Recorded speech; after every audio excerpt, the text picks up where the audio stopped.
Mike here, and welcome to another Red's How-To Minecraft Mods. This episodes are on Tinker's Construct, Iguana Tweaks, and NEI. So we'll cover the NEI first. What NEI does is it gives you the ability to see all the items that are added both into Minecraft and into mods. It also gives you the ability to look at the recipes of such things, and also gives you the ability to, use command block cheats and stuff like that. Usually, when you start off, you go into your inventory. Usually, you start off in cheat mode. So the way to change it, you'd have to go to world, click on the world button, and you can change it to recipe mode or utility mode. Utility mode gives you the ability to use both delete and magnet. Recipe mode just gives you the ability to cheat. Utility mode also allows you to also pip on these. I'll click on them, and you have time, rain, which is toggle downfall, free heal, full heal, delete, which deletes all items in your inventory if you click on it, or if you just drag items to it. And you can also, I think, hold space or shift, which will wipe out your whole inventory. I think it's shift. Magnet, which will bring items stored to you. Game mode, which it will change your game modes, obviously. Enchanting, which gives you ability to enchant tools, and potions, brew potions, and items. So that is that, and that's really much of an explanation of that. There are plugins for NEI, so you might have to have a specific plugin for certain mods, so you have to check on their page, which will be down in the description below. So let's get into Tinker's Construct. Tinker's Construct is a fun little mod that gives you new tools and ores and abilities of making tools, and a good way of making the standard Minecraft ores better by smelting them down, either making alloys or giving you better yields of your ores. The first item you usually want to start out with is a crafting station. A crafting station is created by placing one crafting table in your 2x2 or on top of another, or into another crafting table. Will give you a crafting station. The reason why crafting stations are real good, in my opinion, is simply I can place an item in the crafting station and I can walk away. Compared to normal vanilla crafting tables, if you place an item in and you decide to walk away to get more items, they're out on the ground. So, yeah, big ups to this. Also, a thing about the crafting stations are if you place them near a chest, they will take item. There will be an inventory little slot over here or over here of the chest's inventory, so you can pull out of the chest and place it into your crafting station for ease of access. The reason why there's a little flint here is because there's a recipe to make flint easier to gather. It's just 3 pieces of gravel for 1 piece of flint.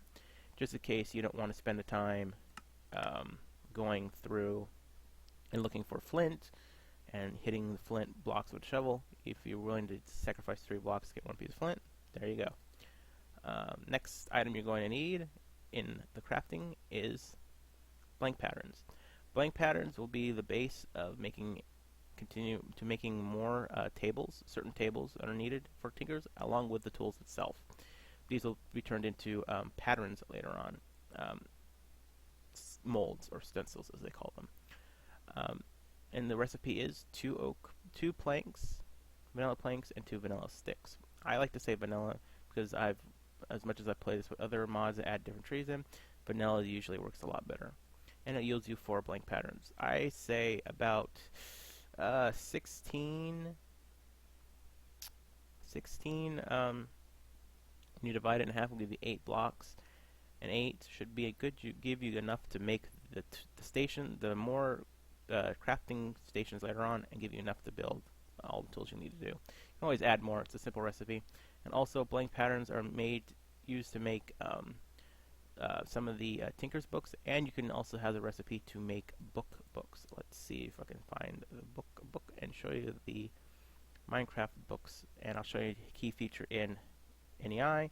And I go book, and you use the search function, and you click on the book, and that's the recipe for the Tinker's Construct book. It's 2 blank patterns and some string and 3 pieces of paper. Instead of having to go out, kill a cow, and hunt them down, if you have string nearby, say spiders, or you have a good allotment of string and plenty of wood, you can make out-turned books left and right. And I like that little feature in there. Waste leather on cows, you can waste the leather on something else. Next item you're going to need is a tool station. And a tool station is created by taking a blank pattern and putting it on top of a crafting table. The tool station is the basis of making base tools. And you'll have to improve this to make better tools, and I'll show you the recipe down the line. Next recipe is a part builder. The part builder is a blank pattern on top and any vanilla full wood, not the planks but the full wood. And the reason why, and what the thing does is makes the parts. You'll put your stencils in here along with the materials, and it'll outsource the pieces that you'll need. Also, a little cool tip, a little cool thing is whatever block you use, say I put spruce in there, this will be spruce colored. I kind of like that little aspect of it. Next item is the stencil table, or the pattern chest. Not stencil table, pattern chest. It's a blank pattern on top and a chest, and this is where you can hold all your patterns. A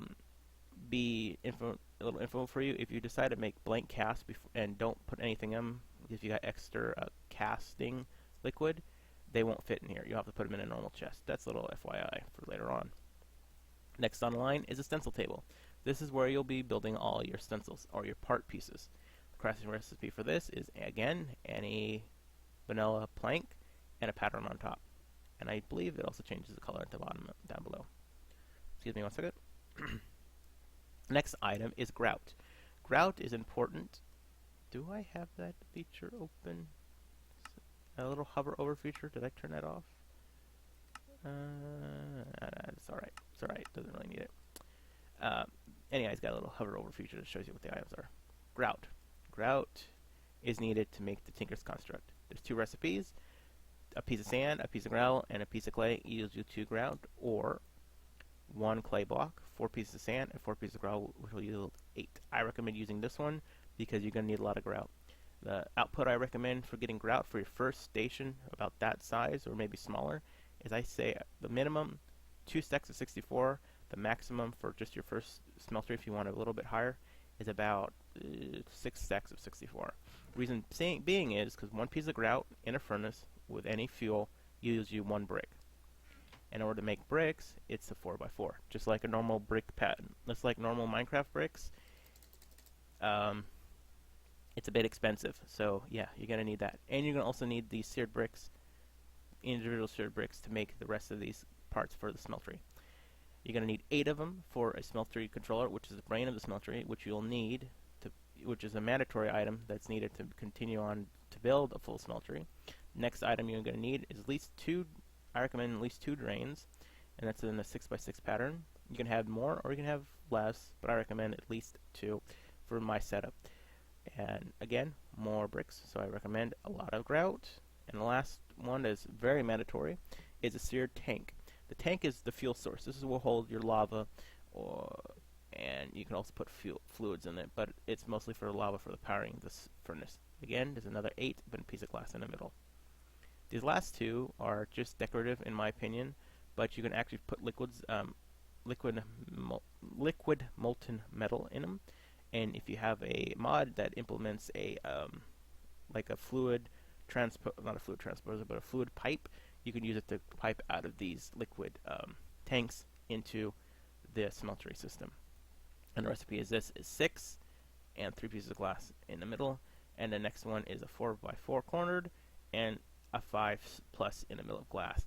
I usually use this just as decorative, so I can see what's inside my smeltery and see how much fluid's in there.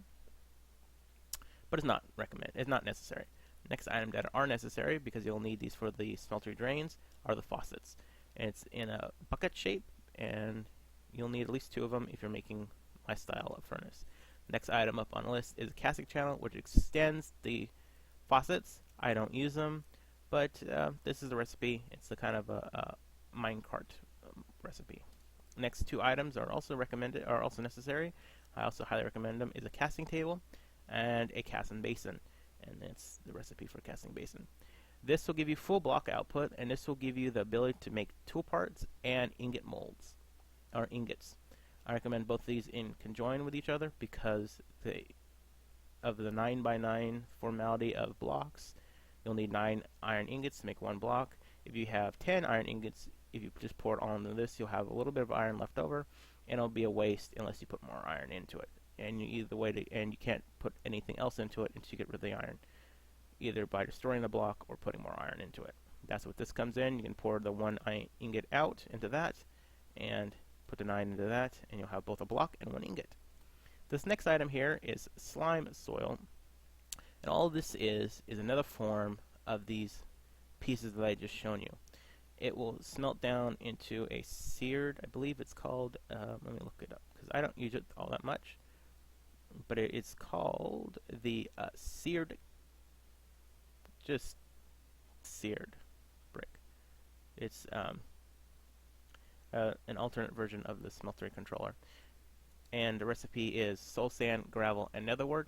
Unless you have mods that implement these items in the overworld, you have to have access to another first in order to make these type of smeltery systems. So really not recommended, but if you later on down the line, or you add this mod in to an already pre-existing Minecraft world, then yeah, it would be okay if you decide to do that. It's a different color and a little bit more prettier. And last but not least is the upgrade tool forge. And as I recommend, there's seared bricks. You'll need more seared bricks, and you'll need a blocks of either iron, gold. Let's see here. You can do iron, gold, aluminum, copper, brass, or bronze, manilium, diamond, emerald. Any of the big tiered items, metals go into this. And this expands your tool capabilities and adding better tools. So this is a main goal after you have this set up. Now I'll get into my setup of how I like to set the smeltery up. I usually start off with a stencil table here, a pattern chest here, and a part builder here. And the reason why I do this is because you can take the stencil, place it in here, so it has the same output like the chest does down here, into this part builder, and you can move the part builder into your tool station and start making tools. And the reason why I have a table here is because if you decide to upgrade one of your tools, it gives you an easier access of upgrading. Say this is a pickaxe, and I want to add reinforcement to it, so I have obsidian plates around it. So instead of having to put one obsidian plate or 2 obsidian plates at a time that the tool forge allows you to do, as you can see here, it gives you the opportunity of using 8 at a time. So a lot quicker than that. And in here are some items that you can put into the smeltery that will smelt down. Obviously, any ores go in here. They'll yield you 2 ingots per ore. Instead of just getting 1 iron ingot, if you smelt it, you'll get 2. Any armor, that's metal, but it has to be full armor. It cannot be broken. Iron doors, iron bars, buckets, compasses. Clocks do not work, which is kind of weird because compasses do. Golden carrots, golden apples, even a notch apple yields a lot of gold. Obsidian, you can make obsidian ingots out of it, and it's also used for an alloy. Sand, which makes a tinker's glass, very pretty glass. Instead of your glass looking, where is it? Kind of streaky and dyed, you can actually dye the tinker's glass, and it's real clear. And you can also make panes as well, and a nice clear colored. Ender pearls, you smelt them down, you liquefy them down, and you can make end stone with them by putting, I think it's soul sand. Shears and anvils. Also, any hostile mobs or yourself will make blood, and any villagers will make emerald. I highly don't recommend doing the emeralds to get emeralds because the yield is so low. It's just easier to trade with a villager. And I hope you guys enjoyed. This is the first step in the series. This is part 1. There will be probably 3 parts altogether, and they'll probably be all released on the same day.